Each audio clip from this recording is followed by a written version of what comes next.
Local productions seen on Delta College Public Media are made possible with support from viewers like you. Thank you.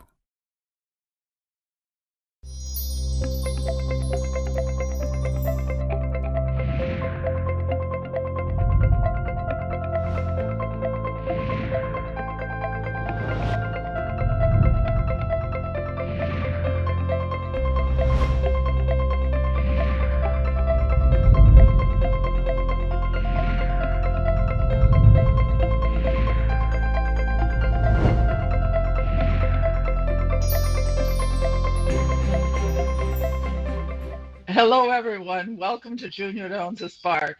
I'm Junia Doan. Thank you for joining us. My guest today is a returning guest, Bob Milne, author of Turtle Lake, Portrait of an Extortionist. Welcome, Bob. So, Bob, I know you as a musician, as a player of piano, at nighttime piano, and here you've written this most interesting book, And How Come? And you modeled it after someone who was sitting at your piano bar. I need details. Tell me the story. I think it was 1975. I was playing in a seafood house outside of Detroit, and a man came in. He was from one of the Carolinas, and he was giving me huge tips, a lot of money for, 50 years ago. and finally, he was there for 2 weeks. So I finally told him, I said, "Sir, you don't have to pay me this much just to play a song." So he told me that he'd been very successful in business, and he told me how he did it. And I can't ever tell anybody what he told me because it'd be dangerous for him. But at any rate, when he was done and when he left town, I realized, I said, he should never have told anybody what he told me. I thought, what if I was a crook? Thank goodness for him that I'm not a crook. So I started wondering, what could a crook who planned and figured out how to do this without getting caught, what would happen? So I figured out how to do it. I could have escaped with many millions of dollars and no one would ever know what happened. But I'm not like that. So I never told anybody. But then I met Linda in the late 70s and we got married, and she heard this story. And she said, "Bob," she said, "you've got to write that out just to alert people what could happen." So I did write it out, but I changed the details from that man. And I changed it, and I invented Jim Peters. And Jim, in the book, and Jim Peters actually is the person, as you know, who pulled off the entire scam. So that's how I got the idea for it. And it was wonderful reading. How did you learn to write so temptingly? I'm glad to hear that somebody thinks I did.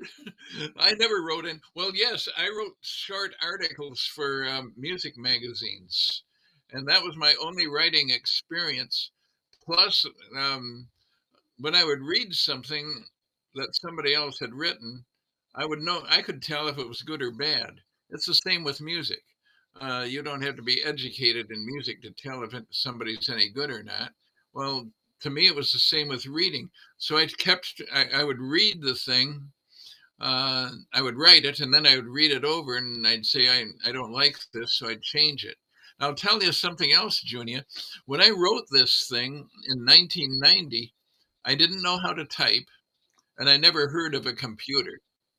So I wrote it on one of the oldest computers imaginable, a Sanyo, and it had the 5.5 inch floppy disks. You had to put one in to start the computer and another one in it to do your writing on.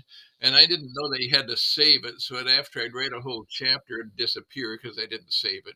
So, but anyways, you're asking me how I learned how to do this by so many failures. I guess that's what I did. I noticed you had a lot of information about natural habitats and how animals and birds work. Where did you get that interest from? I've heard so much about, and we've talked so much about music. I was surprised that that was woven in, but most interesting to me. I've been interested in nature since I was a little kid. I was interested in animals. We had a kitty, we had a cat, and we had a little dog. And I'd walk outside. This was in Ferndale. I grew up through the seventh grade in Ferndale. And I'd walk outside and I'd see the birds, and they'd be up in the trees going chirp, chirp. And I had a teacher in the school who said that us humans were the only ones that had a spoken language. And I asked the teacher, "What are the birds doing outside? Listen to them." And she just told me they were what do you call grunts of some sort, meaningless. And I told the teacher because I can't understand them doesn't mean that they can't understand each other. And I started realizing that all of these creatures, everything, grasshoppers up to, cows, lions, everything had a way of communicating. They're no different from us. They're alive. They want to live, but we all live in a different body. Well, I realized that when I was a little kid. So I've studied nature forever, just on my own. Oh, interesting. But how they track with the meridians and how smell and light directs them. Very interesting. As a city girl, I appreciated that you included that. And of course, I was looking for clues on it, about the story from what you were writing about nature. In nature, you find that there is prey and predators. That comes out in the book that I wrote. Um, there is indeed prey and predators, and there's also thieving animals like jackals. They don't really chase things down and kill them. They sneak up on other animals and grab what they got and run with it. They take bites out of it. So everything you can find in humanity, like thieving, you can find it in nature. Something's doing it. Why did you quit writing, or at least a book? That book sort of wrote itself, and I just felt like the transcriber of it. I have written other books. Well, I wrote The Journeyman Piano Player. That was a compendium of wild things that happened during my saloon piano playing years. Oh, Um, really? What's it called? yeah, oh yeah, we'll have to come up there to Midland, and we'll have lunch, and I'll give you a copy. I'd love it. Um, well, the journeyman piano player, it has it's a tongue-in-cheek name. It's subtitled "Adventures in Gracious Dining." And there is no gracious dining in it. It's all about these wild episodes that happen in places where I was playing for 25 years.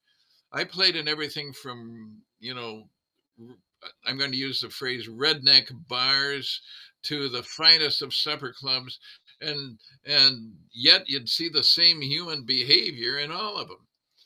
And so in some of those redneck places, I mean, it was bizarre. Um, there's there's a whole chapter of in the book that takes place in Trapper's Bar, and in that chapter, I didn't have to make up anything that I put into there. I saw it all. I'm not going to describe it here on the camera. We want people to read it. Um, but everything of course, in the story, my character Jim Peters is out charging around in the middle of the night, and he ends up in this trapper's bar place um, up in the Grayling area.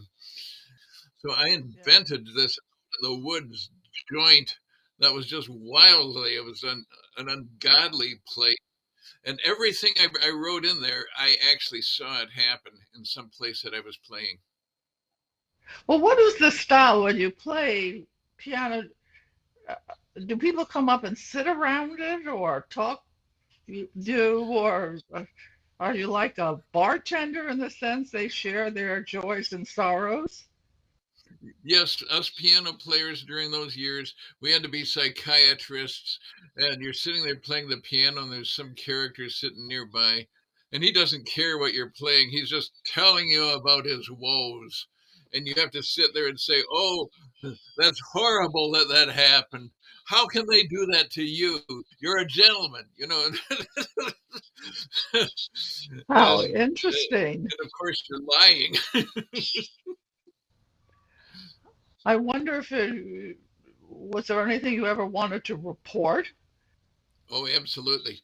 Yes, there was one time, and I went when I left playing, and it was actually in the same seafood house back in the '70s. And when I left there, I went straight to the police department. There was a detective on duty, and I told him what I'd seen, and then I never heard anything after that.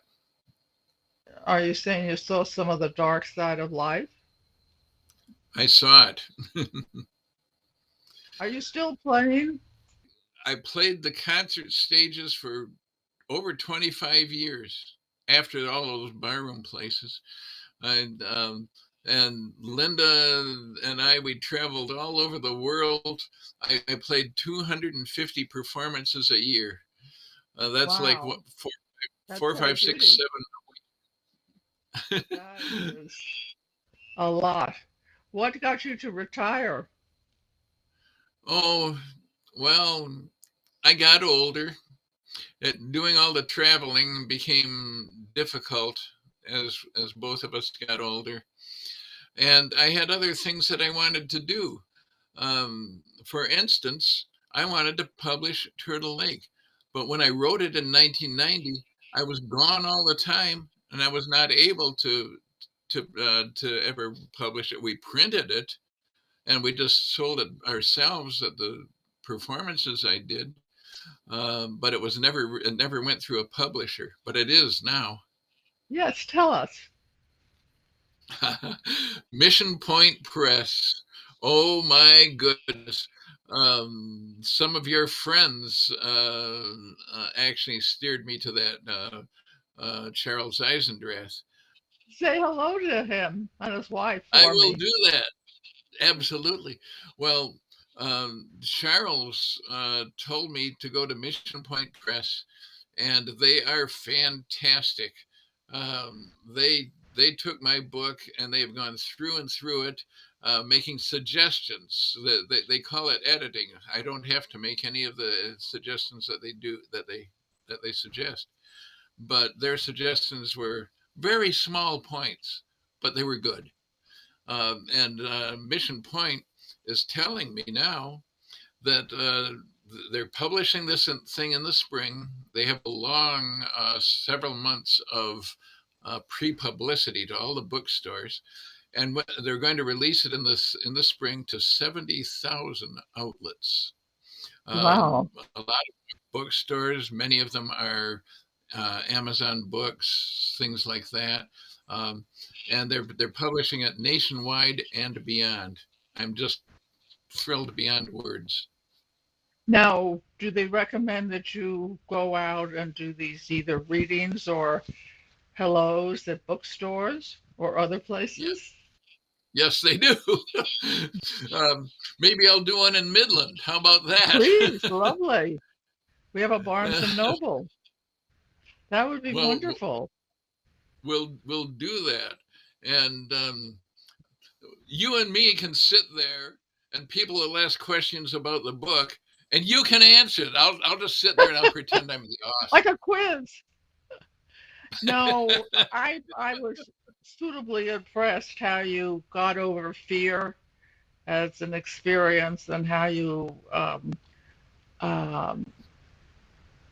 got over, I don't mean got over, but represented anxiety and certainty. And I had no idea that animals generally, when they know they're going to die because some vulture has come after them, um, nature gives them some kind of anesthesis chemical so that they'll be peaceful and not.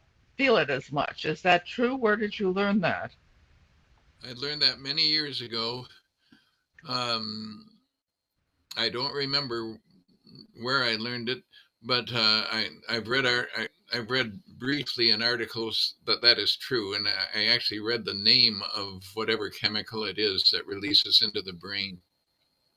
So it's probably true of humans too? I think it is. See, Interesting. one of the things I learned when I studied animals is that we all have the same instincts. Uh, the human race is carnivores, um, and all carnivores have the same set of instincts. So, Interesting. oh yeah, and prey animals, they have the same set of instincts. It's just built in. This is what nature is. So what's true of one, I think, is true of the other. Do you think some animals are born evil or born overly aggressive? Well, weasels certainly are. A weasel will go into the chicken house and kill them all and just walk out. It might eat part of one, but it just leaves the rest. Interesting. Every all of the animals, I mean, deadly snakes, they're just trying to live. They're deadly because they strike some animal and then the animal runs and they have to be able to catch up with it. So um, all of these, no matter how dangerous an animal is, it's all there for a reason to help them survive. And do you think nature stayed in balance?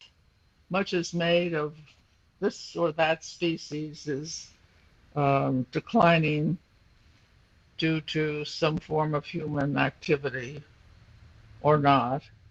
And maybe they always did before. Maybe they were always in balance. Hard to know. Well, you're right. They have always stayed in balance. There's always been an overt predator.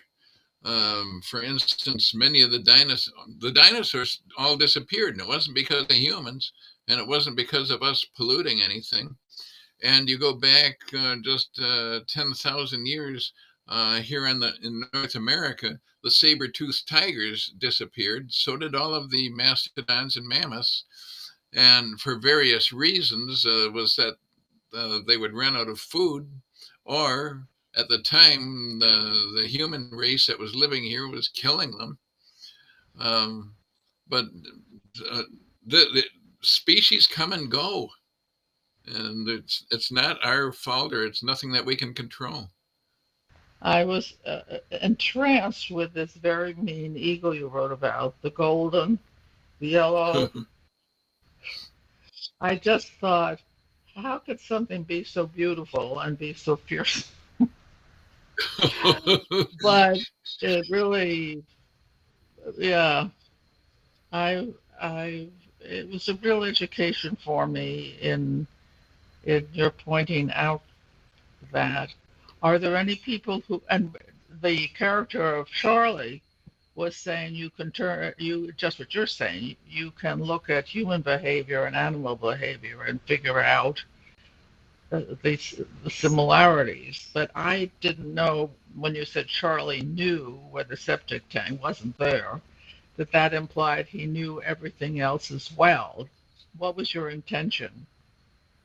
Oh, and you're referring to Charlie Jones, who's the old man in the book, um, Yes. who grew up in nature. Now, I'll tell you something. When I wrote that book, I am Jim Peters, who pulls off the scam, and I am also old Charlie. So I wrote it all on my own information because how could I write it on somebody else's information? So, so how does Charlie know these things? Simply by observing nature. So the person in the book is just simply me relating what I knew about these critters. But he didn't know that Peters had put the money under the water in the lake with an anchor on top, did he? You're not going to answer me. Well, even worse. Because just when I walked over, he knew that septic tank wasn't there. What else did he know that I missed? Could you enlighten me? In the very ending pages, where Charlie is standing there by the lake talking to Peters. Yes. Remember that Charlie says to him, "Look, Jim," he says, "I can hear the ducks landing on the lake. I can hear the sound of them diving underwater." Now, what do you think Yes. he's saying I don't know. there? The ducks And he found it, also, or he's a duck? well, remember also right in the same place, Charlie says, "Jim," he says, "there ain't nothing that goes on around this lake that I don't know about." Yes. Yes. But of course, the thievery was not on the lake. It's just the results he buried underwater for a while. Right. Anyway, most interesting that you could keep the tension going uh, like that. Are you called to write another mystery or another book at all? I am I'm sort of thinking of it. It's a big undertaking. You have to just dedicate a whole lot of time to it, but that won't dissuade me if I decide to do it. Um, it might be along the same topics of something as complicated as this. There's other things I'm thinking of, but I haven't settled on anything yet. It'd be wonderful if it were a book for kiddos, young adventures even, or teens. They need some um, moral, what do I want to say, uh, renaissance through personal action. Really would be a gift. Um, I don't know. I went through periods of reading autobiographies, history, outer space, this, that, and now I fight for time to read books because of that darn phone and the latest and answering and not answering and you know read the announcements. And I thought, this is like losing yourself, your life in fluff, right? Cotton candy. That's all. Doesn't uh, give much to you. What's going on with Linda? Does she write with you? Oh, Linda is my sidekick. She helps me with everything. She helps me on writing because I won't be able to think of a word, and then she'll say, "Hey, that phrase is upside down. Why don't we write it this way?" And so she was right with me for the entire writing of the book, and then in my whole career traveling the world, Linda went everywhere with me. So no, she's the one and only, and she's actually sitting over here right next to me right now. I guess that. Um, how did you, when you were doing that amount of traveling, how did you protect your body, especially in the driving part, from just sheer exhaustion? Because I remember you go from Detroit to northern Michigan, and it just sounds that'd be enervating. It was fun. It was exciting. I always felt I may have been down this road before, but maybe the trees looked different a different time of year. Um, I, you can go down the same road all the time and see new things every time, but that doesn't mean I went down. I went down a lot of the same roads, but I think we were on literally every expressway in the United States, um, and of course many of the roads in between. And it's kind of funny. We'll be talking to people, and people will tell me that they were at, they're from some place in Wyoming. And I'll say, "Oh, yeah, I played there." And the number of times that has happened, or they'd say, "Well, we live just north of Boulder, Colorado." I say, "Oh, right off 25." So, I mean, we Did you traveled, have an and agent? How did people reach you when no, they wanted to book you? I always announced every night towards the end of the performance, I'd say, I do not have an agent. And Linda, with her table out in the lobby, there were things that people could just pick up, and with all of my email address, phone number, everything. And I tell people, if you want to have a performance like this in your hometown, just call me. Well, thank you so much, Bob. I have to end it right now, but talk about seeing yourself in many arenas and making it happen. I'm so happy for you. And the book will be out, and we expect to see you in Midland and elsewhere. And please stay in touch. And you know, everybody, I say every time, please go out and do something kind for someone you know and someone you don't know, and do it every day. It will lift everybody up, including the person who is kind. Until I see you next time, be well, be content, be optimistic, and of course, be kind. Thank you so much for tuning in. To contact Junia, send her an email at juniadonsthespark@gmail.com. For more information, program schedules, and news about future guests, go to www.juniadonthespark.com. Thank you for joining us. See you next time on Junia Doan's The Spark.